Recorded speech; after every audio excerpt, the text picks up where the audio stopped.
Est-ce que tu as déjà eu cette sensation de te lever le matin, tu as de l'énergie, tu as des idées, mais en même temps tu ne sais pas par où commencer? Parce que tu n'as pas un projet, mais tu en as 10. Une marque à développer, un compte Instagram à développer pour ta marque, une formation que tu as commencé mais que tu n'as pas pris le temps de terminer, un projet créatif dans ta tête depuis 6 mois, des promesses que tu as faites à ton entourage, mais que finalement tu trouves pas le temps de le faire. Alors oui, cette vidéo elle est pour toi. Moi c'est Océane et je suis entrepreneuse. Et depuis que j'ai commencé, j'ai réalisé que j'étais incapable d'avoir qu'un seul projet. Et pendant longtemps, je pensais que c'était un défaut, que j'étais trop dispersée, pas assez sérieuse, pas assez focus comme on dit. Que les personnes qui réussissent, eux ils se concentrent seulement sur un seul projet, sur un seul objectif. Sauf que je pense que c'est faux, ou du moins c'est beaucoup plus compliqué que ça. Et c'est de ça que j'ai envie de parler aujourd'hui. Il y a un mot pour les personnes comme nous et on appelle ça être multipotentiel ou créatif multipassion. Ça désigne les personnes qui ont des intérêts dans plein de domaines différents, qui sont enthousiastes vite, qui apprennent vite, mais qui ont aussi tendance à passer à autre chose très vite. Sauf que nous sommes dans un monde où on te dit trouve ta niche, spécialise-toi dans ce domaine, sois experte d'une seule chose. Être multipotentiel, ça peut vraiment te faire sentir comme être une personne différente, être bizarre et être pas assez sérieuse finalement. Moi, ce que je ressentais concrètement, c'était ça. Une nouvelle idée arrive, je suis à fond dessus, je passe des heures à planifier, y penser et organiser les choses, sauf qu'une autre idée arrive par derrière. Et j'accumule plusieurs choses en même temps, sauf que du coup, j'avance dans aucun des deux. Et à la fin, tu te retrouves avec plein de projets commencés, mais pas forcément finis. Je vais te donner un exemple concret.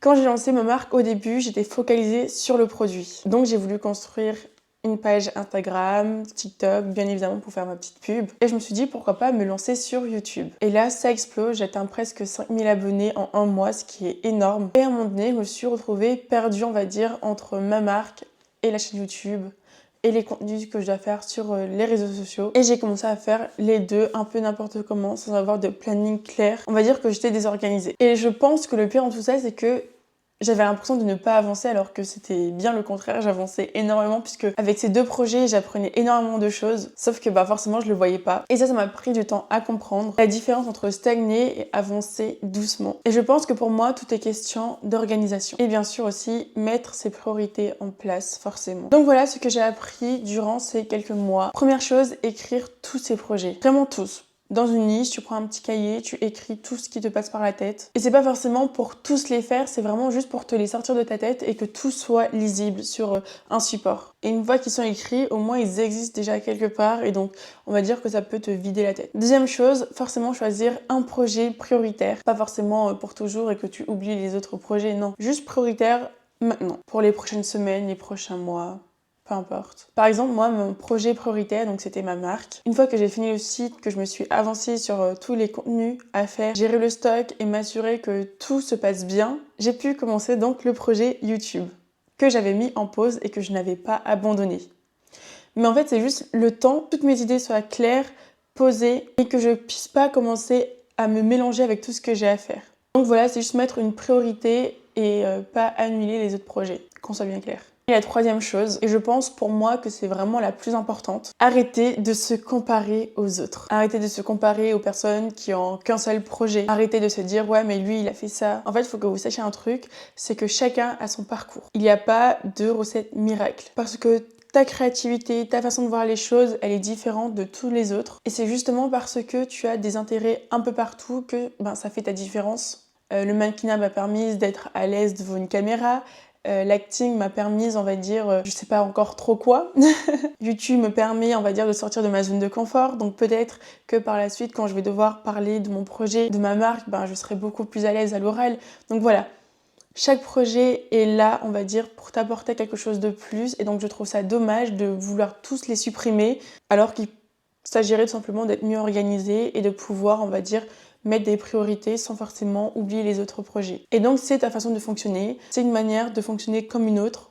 Elle est juste différente des choses que nous avons l'habitude de voir sur les réseaux sociaux, mais ça ne veut pas dire que c'est mauvais et que c'est un défaut. Ce que je voulais vraiment dire dans cette vidéo, c'est d'avoir trop d'idées, ce n'est pas ça le problème. Croire que tu dois tous les réaliser tout de suite, c'est ça le vrai problème. Si tu es une personne qui est du genre à avoir 1000 projets dans ta tête, c'est peut-être parce que tu fais partie de ces rares personnes, on va dire, créatives. Beaucoup de gens ne sont pas. Il faut que tu apprennes à tout organiser, à tout diriger, à tout mettre à plat sans tuer les autres idées pour vraiment aller au bout de chaque projet. J'apprends encore personnellement, Je suis clairement pas parfaite. Mais voilà, je me suis dit que ça peut être sympa d'en discuter puisque c'est vrai que c'est un sujet, on va dire, en ce moment un peu, je ne dirais pas tabou, mais en fait, je pense qu'on veut trop faire comme les autres. On veut trop faire comme ce qu'on voit sur les réseaux sociaux, être la meilleure dans un seul domaine. Et je trouve ça dommage pour les personnes qui sont créatives. Parce que voilà, vouloir faire plein de choses, ce n'est pas quelque chose de mauvais, encore une fois. C'est vraiment...